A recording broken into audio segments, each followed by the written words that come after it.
But I wanted to address this frame that I think you were talking about and this frame as well. So I think I misclicked on one of these. I wanted both of these just to be handheld shots. And I could do a better job of explaining that in my lecture, where a handheld shot is basically like a person is looking around. So I'm not going to list every look to the left or look up or look down to be or following along as a handheld track dolly, tilt, right? I would just say this is a handheld camera, and that handheld camera has the freedom to look anywhere they are.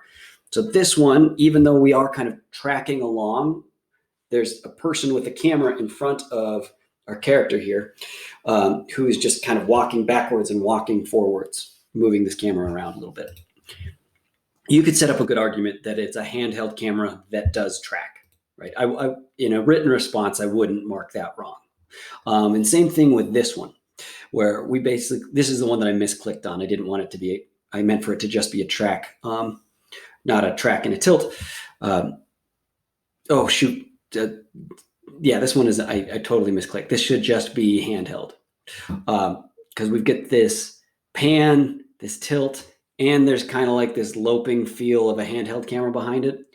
That's totally my mistake for misclicking on this one. I don't know what I was thinking. Those should both just be handhelds. But again, you could make the argument that it's a handheld camera that is panning and tilting and tracking behind our character here. So hopefully that clears some things up, and we'll talk about these tomorrow. So I'm so glad you brought up those questions. This is exactly the type of feedback that I needed as a teacher.